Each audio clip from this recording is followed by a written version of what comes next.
ये इंटरव्यू सिर्फ तालीमी और मालूमाती मकसद के लिए पेश किया गया है।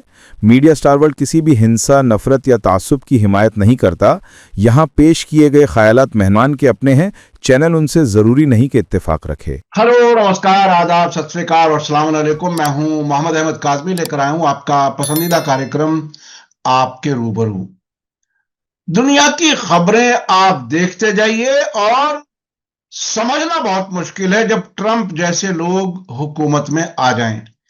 ट्रंप साहब ने अभी कुछ ही दिन पहले 3 जनवरी को वेनेजुएला पर हमला किया, वहां के प्रेसिडेंट को अगवा करा लिया गया और अदालत में पहुंचा दिया गया। अब वो न्यूयॉर्क में हैं और जो अब उनकी वाइस प्रेसिडेंट थी, उन्होंने ओहदा संभाला है, तो उन्हें भी कह दिया कि हमारे हिसाब से चलोगे तो ठीक है, नहीं तो आपको और बहुत खतरनाक, मदुरो से भी ज्यादा खतरनाक नतीजा भुगतना पड़ सकता है। और उसके साथ साथ धमकियां आ रही हैं मेक्सिको, कोलंबिया, क्यूबा और ईरान पर भी। क्या कुछ होगा? ट्रंप क्या ये चाहते हैं कि पूरी दुनिया की हुकूमतें सिर्फ उनके हिसाब से चलें और नेचुरल रिसोर्सेज पर कब्जा कर लिया जाए? कोई इंटरनेशनल ऑर्डर है या नहीं? ये यूनाइटेड नेशन का न्यूयॉर्क में होने का क्या वो एक गलत फायदा उठा रहे हैं?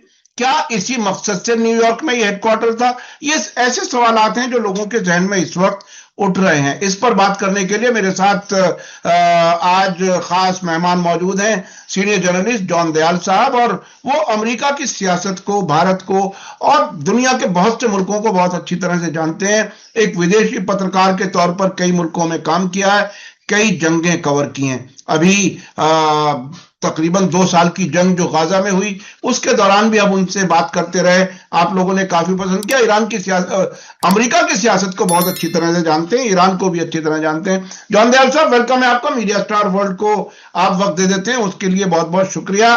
ट्रंप के जहन को अगर कोई पढ़ने की कोशिश करे, इस वक्त उनके दिमाग में क्या चल रहा है, वो क्या क्या हथियाना चाहते हैं दुनिया से? वेनेजुएला में जो कुछ हुआ दुनिया ने देखा, और अब वो हथकड़ी लगे हुए नजर आते हैं। उनकी जो पेशी हुई, तो अभी ताजा खबर यह है कि उन्होंने नॉट गिल्टी प्लीड किया है, कि उन्होंने कोई गलती नहीं की। क्या कुछ देख रहे हैं आप दुनिया में तब्दीलियां? उन्होंने कोर्ट में कहा है कि मैं वेनेजुएला का राष्ट्रपति हूं, ईमानदार आदमी हूं, कभी मैंने कोई कसूर नहीं किया। तो उनका तो ठीक ही है, उनको काउंटर चार्ज करना पड़ेगा, और शायद किया भी होगा।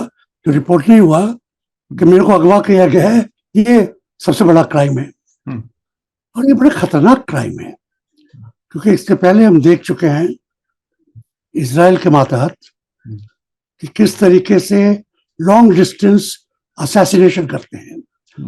ईरान में कर दिया, पता भी नहीं लगा कैसे कर दिया।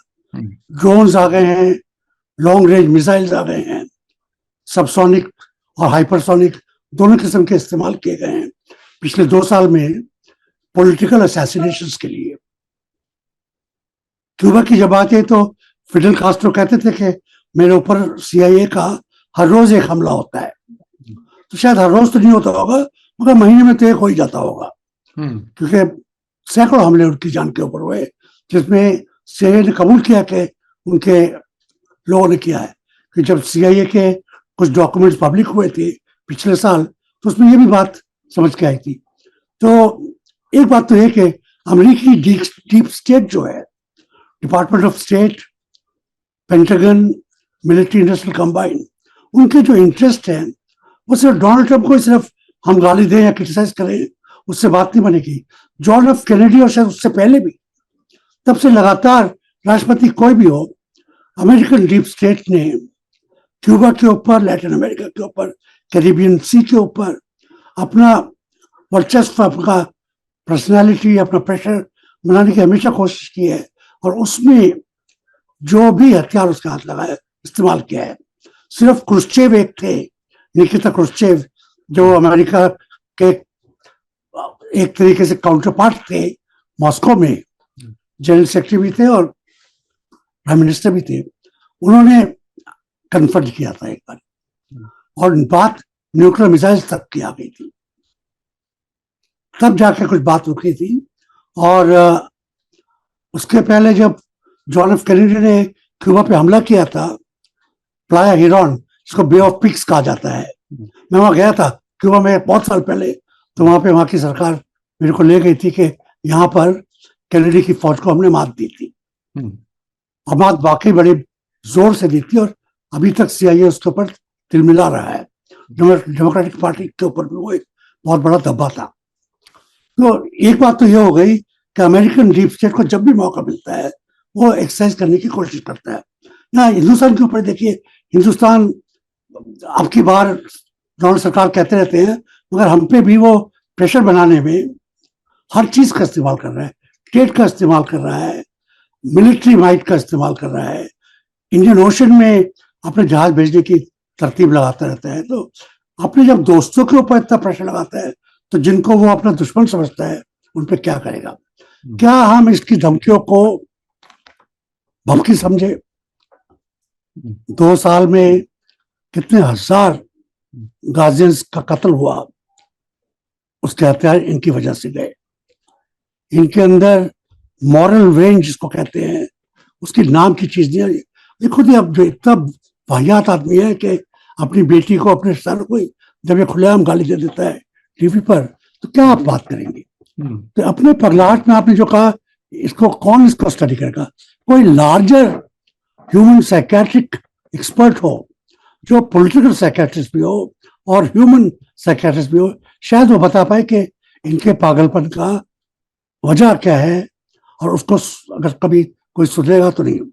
और इसकी जो मेन खौफ है वो मेरे को और आपको और वेनेजुएलन्स को तो ही है, अमेरिकी जनता को है। जैसे मैं आपके चैनल पे कई बार कह चुका हूं, अमेरिका का जो ऑल्टरनेट मीडिया है, CNN को भी मिला लीजिए उसमें। कभी कभी इजराइल में CNN फॉरेन पॉलिसी का एक इंस्ट्रूमेंट बन के काम करता है, मगर कई जगह वो एक कन्फ्रंट भी करता है ताकि उसकी भी इज्जत बनी रहे। CNN को ले लीजिए, NBS को ले लीजिए, CBS को ले लीजिए, उनके जो चैनल्स हैं उन पर जो न्यूज आ रही है, जो कॉमेडीज आ रही है, जो क्रिटिसिज्म आ रहा है, जो एक्सपर्ट बोल रहे हैं, क्या बोल रहे हैं? एक शब्द इनकी पार्टी में भी रिफ्ट है, एक शब्द इनके फेवर में 3 तारीख से आज तक नहीं आया है। न्यूयॉर्क टाइम्स हर रोज पूछ रहा है कि अगला स्टेप क्या होगा, क्या करने वाले हैं इनके दिमाग में। जो आपने सवाल किया है, न्यूयॉर्क टाइम्स के पेज 1 पे सवाल ये उठ रहा है कि क्या करने वाले हैं। मगर इस हद का जब आदमी हो जाता है, जो व्हाइट हाउस को तोड़ के वहां पे आधा हिस्सा तोड़ के डांसिंग फ्लोर ठीक कर रहा है, 1 अरब 10 अरब से ज्यादा पैसा खर्च हो चुका है। जो आदमी जो व्हाइट हाउस को ऐसा कर सकता है, उसके बारे में यहाँ पे क्या कर पाएगा? तो आपने जब कहा कि अगला स्टेप क्या हो सकता है, इन्होंने अपना फोर्स इस्तेमाल कर दिया है, ये फोर्स इस्तेमाल कर दिया है। उनके जो क्यूबन बॉडीगार्ड थे उनका कत्ल कर दिया है। अभी तक अपने लोगों को नहीं बताया कि इनकी फौज के कितने लोग मरे हैं। CIA के, FBI के, USAF, यूनाइटेड स्टेट एयरफोर्स के कितने लोग मरे हैं, ये अभी बताया नहीं। ऐसा तो हो नहीं सकता कि जाएं वापिस आए और एक भी चोट ना लगे, तो क्या कहने की बात है, बात नहीं मानेंगे। तो अभी वो सीक्रेट ही है। मगर अगर मैं कहूं कि इनकी हद में है कि ये वहां पे असैसिनेशन करे, अगली बार पकड़ने की कोशिश ही ना करे। अच्छा, ये बताइए, ये जो वेनेजुएला में मदुरो के उसे अगवा ही कहा जाए, जाहिर है हॉस्टेज बना करके ले गए, तो उसके बाद जो वहां वाइस प्रेसिडेंट हैं, जो वाइस प्रेसिडेंट थी और अब एक्टिंग प्रेसिडेंट का ओहदा उन्होंने संभाला है, उनके बारे में आप कुछ और बता सकते हैं क्या? मैं इसलिए समझने की कोशिश कर रहा हूं कि ट्रंप का बयान आया, दबाव डालने की कोशिश हो रही है, ये बात अपनी जगह सही है, लेकिन एक बयान आता है कि हम सब मदुरो के साथ हैं, वहां की सरकार, वहां की फौज, और अमेरिका ने जो कुछ कहा है गलत कहा है। फौरन दूसरा बयान आता है कि अमेरिका के साथ रिस्पेक्टफुल ताल्लुकात हम चाहते हैं, और ये भी इशारा है कि हम पूरी सरकार नहीं बदलना चाहते, जो कुछ लोग बाकी बचे हैं वो अगर हमारी मर्जी से काम करें तो भी ठीक है। क्या कुछ बनता हुआ क्या नजर आ रहा है? मतलब वेनेजुएला में अब मदुरो के साथी कुछ बाकी हैं जो वाकई डट के लड़ेंगे, रेजिस्ट करेंगे, या पूरी तरह से सरेंडर होने जैसी हालत लग रही, क्या लग रहा है? देखिए, इसका अगर वहां पे कोई एग्जाम्पल है लैटिन अमेरिका में, तो अलेंदे, इसको अयंदे बोला जाता है, राष्ट्रपति थे, लेफ्टिस्ट थे, सीआई के coup में उनको मरवा दिया गया। उनके बाद जो आए राइट विंग थे, बहुत साल तक उनका राज रहा, मिलिट्री राज ही था, अमेरिका के शहर पे अमेरिका के चेले बन के रहे। तो देश में और अभी इनके खिलाफत के भी लोग थे, ऑपोजिशन के भी लोग थे, राइट विंग के लोग भी हैं, ऑयल लॉ भी है, ड्रग लॉ भी है। कल क्या होगा कहने सकते, मगर आज की तारीख में जो कल तक की रिपोर्ट्स हैं वहां से, वहां की फौज के जनरलों ने अपने को कहा है कि हम जो कानूनी सरकार है हमारी, जिसमें अब एक्टिंग नई प्रेसिडेंट वुमन आ गई है, उनके साथ है। नए एक्टिंग प्रेसिडेंट के सारे बयान आज तक, जिसको अमेरिकन टीवी ने कहा है, न्यूयॉर्क टाइम्स में शायद हुआ है, उन्होंने अभी तक ऐसा कोई इंडिकेशन नहीं दिया है कि वो अपने आप को ट्रॉवर से अलग करके सोच रहे हैं। उनकी डिप्यूटी थी, उनके साथ उनके पैनल पर थी, लड़ी, तो क्या उनको रहने दिया जाएगा, क्या उनका तख्ता पलट किया जाएगा कल परसों? तो आज की तारीख में तो कोई कहा नहीं जा सकता। मगर आज जो इनको नेशनलिज्म को चोट लगी है, और इनमें लैटिन खून है, वहां का लोकल खून भी है, इनमें स्पेनिश खून है, अपने आपको किसी से कम नहीं सोचते दुनिया में। लैटिन ब्लड है, गुस्सैल हो गए हैं ये भी, इनकी राष्ट्रीयता जाग चुकी है, इनकी असमियत जाग चुकी है। ये क्यूबा एक एग्जाम्पल है, कैरिबियन के सारे देश एग्जाम्पल हैं। लैटिन अमेरिका का जो उत्तरी हिस्सा है, जिसको अमेरिका अपने चमचों की श्रेणी में रखना मांगता है, वहां पर नेशनलिज्म फनफना के उठा हुआ है। इस वजह से 3 तारीख के बाद खासकर पॉपुलेशन रैलीज कर रही है, सक्सेसफुल रैलीज कर रही हैं। उनके जो उनके साथ हैं लोग अमेरिका में रैली कर रहे हैं। तो मेरा ख्याल है कि large scale foot on soil invasion तो आज की तारीख में मुश्किल लगता है, मगर ये बेवकूफ आदमी है, कल कुछ भी कर सकते हैं, इसमें कोई क्या कह सकता है। अच्छा, एक आम लोगों के समझने के लिए मनरो डॉक्ट्रिन का जिक्र आ रहा है बाकायदा, और ये कहा जा रहा है कि वो सदर्न हेमिस्फीयर यानी साउथ अमेरिका के मुल्क जो हैं वो हमारे एक तरह से हमारे मातहत रहें, और उनके ताल्लुकात ईरान, रूस, चीन उनसे भी काफी अच्छे हैं। तो ये क्या वो टकराव की सूरत हाल बनेगी, या ये अपने इमीडिएट नॉर्थ के बड़े ताकतवर अमेरिका के सामने सरेंडर कर जाएंगे? एक बयान आया है कोलंबिया के प्रेसिडेंट का, उन्होंने ये कहा है कि तमाम लैटिन अमेरिकन मुल्कों को एक साथ आ जाना चाहिए, नहीं तो नौकर और स्लेव यानी जो जिसे कहना चाहिए गुलाम, उस जैसी हालत में जीने के लिए तैयार हो जाइए। तो क्या आपको, मतलब आप गए हैं उस इलाके में, आपने जैसे कि बताया कि वहां के साउथ अमेरिकन खून जो है वो अपने आप में एक अलग एक पहचान है, क्या कुछ लगता है? स्पेन का और 5 लैटिन अमेरिकन मुल्कों का भी बयान कल आया है जी। मोनरो डॉक्ट्रिन एक बड़ा रेसिस्ट डॉक्ट्रिन था। ये हालांकि अमेरिका इंग्लैंड से बगावत करके इंडिपेंडेंट कंट्री बन चुका था, मगर अमेरिका अपने आप को व्हाइट कंट्री मान के चलता है। आप सोचिए कि लिंकन की सिविल वॉर जो स्लेवरी के खिलाफ थी, उसको 100 साल गुजर गए थे, उसके बाद जाके ब्लैक्स को वोट मिला।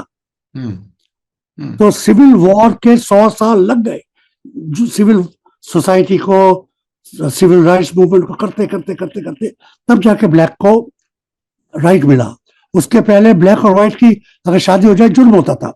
बराक ओबामा की माँ के ऊपर ये लांछन चलता कि उसने काले आदमी से शादी की थी, खुद अंग्रेज थी। तो आप सोच सकते हैं कि जहां पर किसी ब्लैक आदमी को व्हाइट औरत से शादी करने की सजा मौत तक होती थी, सजा मौत तक हो सकती, जिसमें हिंदुस्तान में अभी हम ये गौ रक्षा के चक्कर में जिसको हम कहने लगे लिंचिंग, इसकी इजाजत वहां पे हुई थी, काले आदमी के खिलाफ था कि वो किसी व्हाइट के घर में चोरी की, किसी व्हाइट की लड़की से शादी की, उसको पकड़ के सड़क के ऊपर पेड़ से लटका दिया, वहां से लिंचिंग शुरू हुई थी।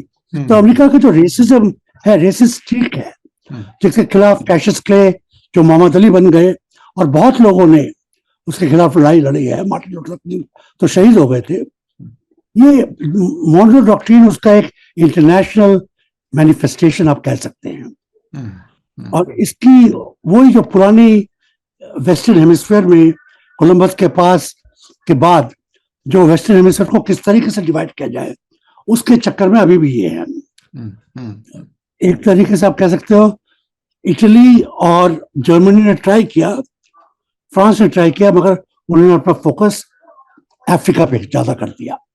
मगर स्पेन ने और पोर्टुगल ने, जिनका अफ्रीका में ज्यादा हाथ नहीं है, हालांकि अफ्रीका उनसे 5 गज की दूरी पर है, और अफ्रीका के अरब्स ने, मूर्स ने स्पेन के ऊपर राज भी किया है 500 साल तक। मगर लैटिन अमेरिका के ऊपर स्पेन और पोर्टुगल इंग्लैंड से कोलंबस के बाद 350-400 साल से जूझ रहे हैं। ब्राजील पोर्टुगल के हाथ में, बाकी सारे स्पेनिश इन्फ्लुएंस में हैं। और ये अपनी आइडेंटिटी को, लैटिन अमेरिकन आइडेंटिटी को बहुत जोर से करते हैं। आप देखिए, जब वहां पे जुनून जो फुटबॉल का है जिसमें कहते हैं, आज के सारे फुटबॉल हीरोज लैटिन अमेरिका के हैं। इक्का दुक्का कभी कभी कोई जर्मन आ जाता है और इक्का दुक्का कोई अल्जीरियन आ जाता है, बाकी सब स्पेनियर्ड्स हैं, स्पेनिश बोलने वाले लोग हैं। स्पेनियर्ड्स नहीं है, इनके अंदर खून स्पेन का है 70%, लोकल इंडियंस का है, और 5, 10, 15, 20% ब्लैक्स भी हैं। इनका मिक्स्ड है और आइडेंटिटी अलग है। दूसरी बात, डोनाल्ड ट्रंप खासकर इसने इनको चिढ़ा दिया है। मैक्सिकन्स को जिस तरीके से जलील किया जाता है अमेरिका में, हालांकि उनकी कोई खाल है, उसके बावजूद उनको गोरा नहीं माना जाता है। आप वॉल बनाते हो, उनको चोर मानते हो, उनको डाकू मानते हो, सब कैथलिक लोग हैं, ईसाई लोग हैं। और डोनाल्ड ट्रंप अपने आप को कहते हैं कि हम अफ्रीका में अटैक कर देंगे ईसाइयों को बचाने के लिए। ये सब कैथलिक के हैं, सिर्फ ईसाई नहीं, मेरे जैसे कट्टर ईसाई है कह सकते। उनके साथ ये बदतमीजी कर रहा है। तो ये लैटिन अमेरिका को इकट्ठा करने की भाषा, रिलीजन, कैथोलिसिज्म, जो उनका घमंड है, वो तेल, अमेज़न की जो रिचेस हैं, ये अर्जेंटीना, ये सब जो देश हैं, इनका भी हिंदुस्तान की तरह अंडरग्राउंड वेल्थ बहुत है। कभी समुद्र के नीचे थी, उसका अब इनको फायदा मिल रहा है जैसे अरेबिया को मिला। तो ये इनके ऊपर जब ये कहते हैं कि हमारे में गरूर है, हिंदुस्तान, पाकिस्तान, बांग्लादेश, श्रीलंका भी कह सकते थे अगर हालात कुछ और होते। मगर यहाँ पे तकरीबन कॉमन भाषा, तकरीबन कॉमन रेस, तकरीबन कॉमन धर्म, इनकी एकता काफी है, जोर की है। फौजी शक्ति नहीं है। इंग्लैंड ने इतनी दूर बैठे हुए एक बारी अर्जेंटीना को हरा दिया था, आप जानते हैं, फॉकलैंड वॉर्स हुई थी। तो ये सोचते हैं कि अभी भी साम्राज्यवाद है, फॉकलैंड वॉर है। क्या नाम था महिला प्राइम मिनिस्टर का, मिसेस थैचर डॉक्ट्रिन, आप कह सकते हैं थैचर डॉक्ट्रिन। डोनाल्ड ट्रंप अगर इस्तेमाल कर रहे हैं, थैचर डॉक्ट्रिन की इस्तेमाल कर रहे हैं। जाके अपनी फौज भेज देंगे। जो जहाज इन्होंने मेडिटेरेनियन में भेजा था, जेरल फोर्स, उसको वहां भेज, अपना फोर्स का एक्सटेंशन दिखा रहे हैं, रोब मार रहे हैं। मगर अमेरिका के लोग इनके साथ नहीं है। अमेरिका का डेमोक्रेटिक पार्टी ने हाँ नहीं बनी है। इन्होंने अमेरिकी पार्लियामेंट से अभी तक दूसरी कंट्री के ऊपर हमला बोल दिया, अमेरिकी पार्लियामेंट से यस नहीं कराई है। हाँ, उसमें ये कहते हैं कि वहां के कानून में ये गुंजाइश है कि शॉर्ट टर्म अचानक ये कर सकते हैं। कम से कम अगर 2 महीने तक की जंग की उम्मीद है तो जरूरी है कांग्रेस से परमिशन लेना। वो एक रास्ता शायद उन्होंने निकाला हुआ है। जी नहीं, वो रास्ता क्या निकाला हुआ है, वो अपनी कांग्रेस को भी, जिसमें हाउस ऑफ रिप्रेजेंटेटिव्स भी है और सीनेट भी है, अगर आप बुरा ना माने तो कहूँ, उसको उसी नजर से देखते हैं, उसकी उतनी तौहीन करते हैं जितने कुछ और पॉलिटिकल डिक्टेटर्स अपनी अपनी पार्लियामेंट्स की करते हैं। जी जी तो जी जी बिल्कुल। तो उसका एक तो वजह कि उनके लीगल टीम ने कहा होगा कि ये बहाना है, मगर अमेरिकी के राष्ट्रपतियों ने, चाहे जॉर्ज बुश रहे हो, दोनों बाप बेटे, या बराक ओबामा रहे हो, या उनके बीच में जो लोग आए हों, उन्होंने जो लेटर ऑफ द लॉ है उसकी इज्जत की। हालांकि बहाने ढूंढे इराक में लड़ाई करने के, मगर पार्लियामेंट को साथ रखा। अब जो ये धमकी है, मेक्सिको, कोलंबिया, क्यूबा और खास तौर पर ईरान का नाम आ रहा है। ईरान का नाम इसलिए आ रहा है कि पिछले दिनों इजराइल के साथ वो हमले में बाकायदा शरीक थे, न्यूक्लियर इंस्टॉलेशंस पर अमेरिका ने हमला किया, और अब वहां प्रोटेस्ट हो रहा है महंगाई और करेंसी के कीमत गिरने की वजह से, जो बताया गया है। और वेस्टर्न मीडिया के मुताबिक 35 लोग अब तक मारे जा चुके हैं। इस दरमियान ट्रंप की तरफ से प्रोटेस्टर्स की एप्रिसिएशन, सरकार को धमकी कि आप इनको नहीं मार सकते, और हत्या के माइक पॉम्पियो ने तो एक्स पर लिखा है, एप्रिसिएशन भी किया है उन प्रोटेस्ट करने वालों का, और साथ साथ कहा है कि प्रोटेस्ट करने वालों और उनके साथ मोसाद के एजेंट्स ऑन ग्राउंड, उन सबको नए साल की मुबारकबाद। तो ये मोसाद के एजेंट्स को खुद एडमिट करते हुए अमेरिका के लोग ये कह रहे हैं, क्या ऐसा कभी किसी और मुल्क के प्रोटेस्ट में बाहरी मुल्कों ने कभी ऐसे दखल दिया है? और क्या इस बार बिल्कुल अमेरिका, एक खबर यह भी चला दी गई टाइम्स लंदन के जरिए कि खामेनेई जिस तरह से बशार अल असद गए हैं, इसी तरह से ये भी मॉस्को फरार हो सकते हैं। क्या कुछ देख रहे हैं? नहीं, अमेरिका देशों में इंटरफेयर करता है, इसमें तो कोई शक है नहीं। तो उनकी शुरू से उनकी फॉरेन पॉलिसी के अंतर्गत ये क्वाइट नीति है। ये करेंगे जहां पे हो सकता है शायद देंगे, और हमेशा प्रोटेस्ट के जरिए शायद नहीं दी जाती है। कई जगह आइडियोलॉजी बदल जाती है, कैपिटलिज्म का बढ़ावा आता है, ट्रेड की वजह से शायद देखे इंडस्ट्रीज को बढ़ाते हैं। कोका कोला की फैक्ट्री खोलने से बात नहीं बनती है, किस तरीके से लोकल राइट विंग को शायद दी जा रही है। अगर आज आप देखें तो जो दुनिया के सारे राइट विंग हैं और कैपिटलिस्ट हैं, उनके बच्चे अमेरिका में हैं, पढ़ रहे हैं, काम कर रहे हैं, फैक्ट्री खोले हुए हैं, सरमाएदार हैं, फला पोजीशंस पे हैं, पावरफुल हैं। शायद देने का वो एक तरीका। आप देखते हैं कि हिंदुस्तान, पाकिस्तान, श्रीलंका वगैरह, इनके लीडर्स के भी बच्चे वहां पढ़ते हैं। बच्चे वहां पढ़ रहे हैं, बीवी हमारे रही है, तो आप सोचते हैं कि यहाँ के लीडर्स को, साउथ एशिया के लीडर्स के ऊपर जरा भी तनिक अंकुश नहीं होगा क्या? कहीं भी कुछ नहीं होगा? कहते ये तो फिर बचपना होगा अगर हम ऐसी बात मान लें। मगर ओपन शायद देना, वो अमेरिका में थे पिछले 2 साल गाजा के हक में कितने बड़े बड़े डेमोन्स्ट्रेशन रहे। किसी में ये नहीं कहा, इंग्लैंड में रहे, यूरोप में रहे, किसी ने ये नहीं कहा कि इन डेमोन्स्ट्रेशन में इराक का हाथ है, ईरान का हाथ है, किसी मुस्लिम देश का हाथ है। ये नहीं कहा गया है। बोला गया है कि यहाँ के लोकल एक्टिविस्ट है, क्योंकि सफेद ईसाई एक्टिविस्ट वहां पे कर रहे हैं, यहूदी प्रोटेस्ट कर रहे हैं, इक्का दुक्का मुस्लिम सेनेटर्स और कांग्रेस पर्सन भी हैं, मगर वो अमेरिका के शपथ तो ले चुके हैं ना, तो उनको तो अमेरिकी मान के चलेंगे हम। तो वो कर रहे हैं, मगर किसी और देश ने अभी तक इंटरनल इंटरफेरेंस नहीं किया। हिंदुस्तान भी अपार्ट फ्रॉम टेररिज्म नहीं कहता कि हमारे डेमोन्स्ट्रेशन में किसी और देश का हाथ है, नहीं कहता, क्योंकि या तो अगर डेमोन्स्ट्रेशन है लोकल तो होते ही है, नौकरियां नहीं है सब देश में, भुखमरी है सब देश में, डेमोन्स्ट्रेशन तो अमेरिका में भी भूख के मारे होते हैं। इंसुलिन, क्योंकि इंसुलिन खुद लेता हूँ और बहुत महंगी इंसुलिन है, अमेरिका में हिंदुस्तान से ज्यादा महंगी है इंसुलिन। तो इंसुलिन के ऊपर वहां पे कितने करोड़ आदमियों को इंसुलिन चाहिए, उसके ऊपर एक एजिटेशन चल रहा है, बड़ी जोर का चल रहा है। कोर्ट कचहरी सब जगह के इसका दाम कम करो, तो इंसुलिन अगर ना मिले तो मौत हो जाती है, कोई इसके आगे कोई बात नहीं होती है। तो देशों में डेमोन्स्ट्रेशन होते हैं लोकल वजह से और जायज वजह से होते हैं।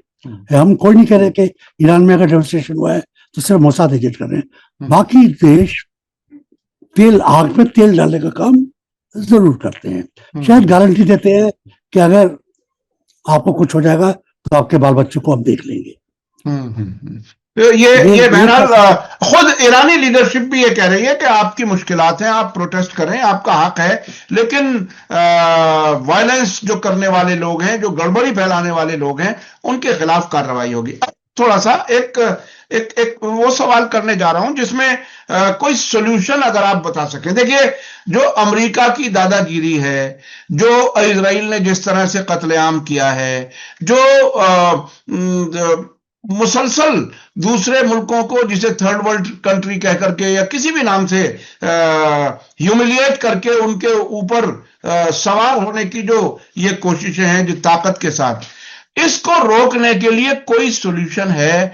इलाकाई जो ग्रुप्स हुआ करते थे वो भी काफी कमजोर नजर आते हैं। इधर सार्क नहीं रहा, उधर माइनस अमेरिका, नेटो के मानी क्या रह गए, ब्रिक्स सामने नजर आता है, उसमें भी कुछ लोगों से ब्रिक्स के ही प्लान के खिलाफ काम करा लिया जाता है। जैसे हमारे यहां भारत की तरफ से कहा गया कि डॉलर के खिलाफ हम नहीं जाएंगे, मिसाल दे रहा हूं मैं। तो ऐसी हालत में जब दुनिया की सियासत और मुल्कों के ग्रुप्स बन रहे हैं और बिगड़ रहे हैं, क्या इसको रोकने का, इस दादागिरी को रोकने का कोई तरीका है? आज वेनेजुएला में हुआ है, कल किसी और मुल्क में ना हो, ऐसा कोई रोक हो सकती है क्या? देखिए, डोनाल्ड ट्रंप ने यूनाइटेड नेशंस को तो पहले पैसा देके ही ना दिया करके भूखा मार दिया है एक तरीके से। पिछले 10 साल में अमेरिका ने यूनाइटेड नेशंस को भूखा मार दिया है। यूनाइटेड नेशंस की जो पॉलिटिकल या मॉरल राइट्स थी वो भी खत्म हो चुकी है। आज अमेरिका का वीटो पावर तो ही है, और रशिया के पास भी है, चाइना के पास भी है, फ्रांस और इंग्लैंड के पास भी है। तो वीटो पावर की सिर्फ बात नहीं है, मगर आंख में जो बाल होना चाहिए, आंख में जो इज्जत होनी चाहिए उस इंस्टीट्यूशन की, वो रही नहीं है। आज की तारीख में कोई इंटरनेशनल इंस्टीट्यूशन ऐसा नहीं है जिसको हम कह सके कि फरियाद करेंगे, अपील करेंगे, जो कहे कि हम मिल रहे हैं, सिक्योरिटी काउंसिल मिलकर बात करेगी, रेजोल्यूशन पास करेगी, उसको मानेगा कौन, मनवाएगा कौन, क्या फट लेगा? आज अमेरिका से अगर कोई आंख में आंख मिला सकता है तो है चीन। चाइना का अब डिक्टेटर कहिए, प्रेसिडेंट कहिए, कम्युनिस्ट पार्टी का चीफ कहिए, मगर उसने जो चीन को जहां से उठाकर जहां आज खड़ा कर दिया है, चीन एक अकेला देश है जिसने मोनोपोलैरिटी जो हो गई थी मॉस्को के गिरने के बाद, सोवियत यूनियन के खत्म होने के बाद, उसको चैलेंज किया, और आज कुछ हद तक दुनिया बाइपोलर है। चीन क्यों नहीं बोल रहे हैं वेनेजुएला के ऊपर जोर से, क्यों नहीं धमकी दे रहे हैं? इसको समझना पड़ेगा, और उसके लिए मेरा ख्याल है काफी और कुछ समझना पड़ेगा। मगर चीन रशिया के ऊपर कुछ नहीं होने देंगे। ईरान के ऊपर कितना उनका हाथ रहेगा, ये ईरान के ऊपर भी डिपेंड करता है। मेरा ख्याल है कि अगर ईरान फरियाद करेंगे तो चीन इनकार नहीं करेंगे। ये ओवरऑल जो जियोपॉलिटिक्स है उसके ऊपर जो बयानात आ रहे हैं, जो स्कॉलर्स बोल रहे हैं, रशिया टुडे चैनल पे बोल रहे हैं, फ्रांस की चैनल पे बोल रहे हैं, ये थोड़ी मेजर चैनल्स हैं जिनका कवरेज हम लोग क्योंकि देखते नहीं है, हमको पता नहीं है, ये और किसी अंग्रेजी चैनल से कम नहीं है। वहां पर क्या बातें हो रही हैं उनको भी कभी कभी देख लेना चाहिए। तो दुनिया बाइपोलर है, वर्ल्ड वॉर 3 नहीं होगा। किस हद तक इनको अपना बचपना दिखाने देंगे, खूंखार बचपना, वो देखने की बात है। वेनेजुएला में क्या जो नई एक्टिंग राष्ट्रपति हैं, उनको कैद या उनको असैसिनेशन करने की या अपने हक में बुलवाने के लिए क्या मजबूर, क्या प्रेशर डालेंगे, ये कल हमको पता लगेगा, आज की तारीख में कह नहीं सकते। अच्छा, आपने बताया कि यूनाइटेड नेशन से कोई हल निकलता हुआ नजर नहीं आता, उसका वो असर नहीं रहा। असर है तो चीन का है, चीन ने दुनिया को बाइपोलर बना करके रखा है। तो इसमें सॉल्यूशन बात वहीं आ रही है कि चीन कितनी दिलचस्पी लेगा। चीन को भी धमकी दी गई थी पिछले दिनों टैरिफ बढ़ाने की, वो फिर किसी तरह से होल्ड हो गई है। तो क्या चीन अपने इंटरेस्ट को दांव पे लगा करके दूसरे मुल्कों को बचाएगा? रूस के लिए तो जाहिर है वो एक्सेप्शनल एक चीज आपने बताई, ईरान भी अगर रिक्वेस्ट करे तो क्या लैटिन अमेरिका में भी तो चीन का असर बढ़ रहा था पिछले वर्षों में, कहा जाता था, क्या वो उसको भूल करके दूर से देखेगा? लैटिन अमेरिका में उतना नहीं है जितना अफ्रीका में हुआ है, क्योंकि जो इनका नेकलेस ऑफ पर्ल्स चीन का है उसमें लैटिन अमेरिका में जा रहे हैं, मगर ये तो चीन से बहुत दूर पड़ता है। अभी नई उनकी 2-3 नए शिप्स आई हैं, कहां तक जाएंगे। मगर मैं और आप इस बात को भूल गए कि एक और चीज है यूनाइटेड नेशंस के अलावा, वो है ऑयल प्राइसिंग, ऑयल की सप्लाई एंड डिमांड और ऑयल। लैटिन अमेरिका से हमने कहा कि उसके ऊपर भी वही खुदा का बरकत है जो किसी जमाने में अरेबिया पर थी, बहुत तेल है बिल्कुल, और अभी निकलना बाकी है उसकी इकोनॉमी देखते हुए, क्योंकि ऑयल प्राइसिंग एक तरीके से एक इकोनॉमिक इक्वलाइजर कहा जा सकता है इसको। इसमें ऑयल प्राइसेस ठीक रहे, इसमें सऊदी अरेबिया का भी इंटरेस्ट है। ऑयल प्राइसेस अगर गिर गए तो सब अमीर दोस्त कंगाल हो जाएंगे, बिल्कुल। और ऑयल प्राइसेस अगर हद से ज्यादा बढ़ गए तो हिंदुस्तान तेल कहां से लाएगा? तो oil pricing Russia, Venezuela, Saudi Arabia ये मिलके ऑयल डिप्लोमेसी के जरिए कितना प्रेशर लगाते हैं ये देखने की बात है। क्योंकि अगर ये मान लें कि ऑयल वेल्स के ऊपर अमेरिका का सर्वाधिकार है, एक्सॉन की जगह वो हथियार लगाएंगे, कंपनी नहीं खोलेंगे, फौज भेजेंगे, तो हर तेल बनाने वाली देश खतरे में है। और वेनेजुएला के तेल पर तो कब्जे का ऐलान कर ही दिया है ट्रंप ने। वेनेजुएला, वहां हमारी कंपनियां जाएंगी, इन्वेस्टमेंट करेंगी और वेनेजुएला के लोगों की जिंदगी बेहतर होगी। ये कमाल है कि हमलावर के तौर पर भी आ रहे हैं और लफाजी में लोगों को फंसा करके ऐसा कर रहे हैं जैसे वो उनके लिए भला कुछ करने वाले। ये जुबान पुरानी है जी। कॉपर लैटिन अमेरिका से आता था, एक प्राइवेट कंपनी वहां पे वैसे राज करती थी जैसे हिंदुस्तान पे ईस्ट इंडिया कंपनी करती थी। बनाना रिपब्लिक क्यों आया? क्योंकि फ्लोरिडा की, न्यूयॉर्क की बनाना फ्रूट इंपोर्ट कंपनीज ने ये सारी कंट्रीज को अपना एक फील्ड बना लिया है। वहां पे अपनी लैबोरेटरीज के बनाए हुए बनाना बेचते हैं और रिपब्लिक की पूरी पॉलिटिक्स इन्होंने बनाना रिपब्लिक बना दी है कि उसके देश की पॉलिटिक्स को तहस नहस करके रख दिया है। तो ये बनाना रिपब्लिक के बाद, कॉपर रिपब्लिक के बाद ऑयल किस तरीके से मैन्यूवर करते वो करेंगे, मगर वो जमाना और था, हर जमाना और है। उस जमाने में चीन नहीं था, रशिया नहीं था और देश नहीं थे। आज क्या होगा एक कहना मुश्किल है। अच्छा, एक खबर हमारे एक मेहमान ने हमें बेरूत से बताई। वक्त हमारे पास बहुत कम रह गया है, मैं आपसे भी थोड़ा सा जानना चाहूंगा। बताया ये क्या है कि 31 दिसंबर को दमिश्क में प्रेसिडेंशियल पैलेस में कोई झड़पें हुई और उसमें ऐसी कुछ रिपोर्ट्स हैं, सीरिया के किसी सीनियर जर्नलिस्ट ने एक लिखा है वहां के लोकल मीडिया में कि अहमद अल शरा जो टेररिस्ट से पॉलिटिशियन बने थे वो गायब हैं और उसके बाद वो कैबिनेट मीटिंग में भी नजर नहीं आए। तो कहीं कुछ, और इस बीच में सीरिया और इजराइल के बीच में नॉर्मलाइजेशन की कोशिश के तौर पर पेरिस में बातचीत भी शुरू हुई है। क्या ये बनते बिगड़ते खेल इसी तरह से देखेंगे? क्या कुछ लगता है आपको? उनका असैसिनेशन हुआ है या सिर्फ गायब कर लिया गया है? अभी कंफर्म नहीं है, अभी ये कंफर्म नहीं है। एक खबर ये भी आई थी कि तुर्की के अस्पताल में शायद कहीं है। अस्पताल में है तो नहीं, अपनी मर्जी से है, जबरदस्ती वहां पे कैद है, कहना मुश्किल है। नहीं, सीरिया कल ऊंट किस करवट बैठेगा कहना असद के बाद जरा मुश्किल है। असद साहब के रहते हुए भी मुश्किल होता था क्योंकि वो भी कभी कभी कर देते थे, मगर आज की तारीख में वहां पे कोई खास सजेशन दिया जाए या कोई खास कल के बारे में बात की जाए बड़ा मुश्किल है। और दूसरी बात यह है कि डोनाल्ड ट्रंप ने एप्स्टीन फाइल से अपना और अपने देश की एक तरीके से निगाहें कुछ दिनों के लिए तो हटाई दी गई हैं, तो उनके ऊपर उनका जो अपना जुर्म है कुछ दिनों के लिए तो अभी छुपा रहेगा। किस तरीके से खबरें उठती हैं किस देश में आएगा आगे।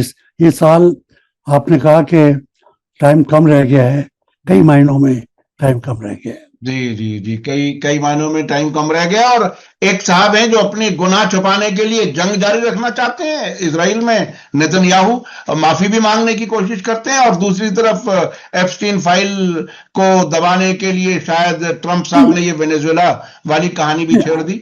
नहीं, इसी बात पे खत्म करना मांगता हूँ अपनी बात। हाँ हाँ जी। क्या आ गया, क्या हाल हो गए दुनिया के कि जिस आदमी को वर्ल्ड कोर्ट ने कन्विक्ट किया है, जो वॉर क्रिमिनल है, वो अभी भी राज कर रहा है। किसी ने ये नहीं कहा कि इसको हम असैसिनेट कर देंगे या किसी हाथ हमला करके इसको उठा के ले जाएंगे और सजा देंगे, जो कि मोसाद का एक बहुत बड़ा काम रहता है। ये पिछले 50 साल से ये कर रहे हैं, किसी और देश ने कोशिश की है करने। और दूसरा, एक प्रेसिडेंट, ड्यूली इलेक्टेड प्रेसिडेंट को अगवा किया गया है, उसको आपने कोर्ट में पेश कर दिया है। ये कहाँ पे कानून किस तरीके से सर के बल बिठा दिया गया है, इंटरनेशनल कानून। ये दो एग्जाम्पल है। नापसंद पर तय होता है, ऐसा लगता है कहीं कोई इंसाफ जैसी कोई चीज नहीं रही है। बहुत बहुत शुक्रिया जॉन दयाल साहब, आप हमें वक्त दे देते हैं, उसके लिए बहुत बहुत शुक्रिया। अपने दर्शकों से, नाजरीन से कहूंगा कि आज का वीडियो आपको कैसा लगा कमेंट्स में जरूर लिखें और ज्यादा से ज्यादा लोगों तक शेयर करें। इसी के साथ मुझे दीजिए इजाजत। धन्यवाद, शुक्रिया। जय भारत, जय हिंद। हमारे चैनल मीडिया स्टार वर्ल्ड को सब्सक्राइब कीजिए और बेल आइकॉन दबाइए ताकि हमारी हर नई वीडियो का नोटिफिकेशन आपको सीधे मिलता रहे। अगर आपको हमारी खबरें पसंद आती हैं तो उन्हें अपने व्हाट्सएप, इंस्टाग्राम, फेसबुक और ट्विटर अकाउंट्स पर शेयर करना ना भूलिए ताकि और लोग भी हकीकत से वाकिफ हो सकें।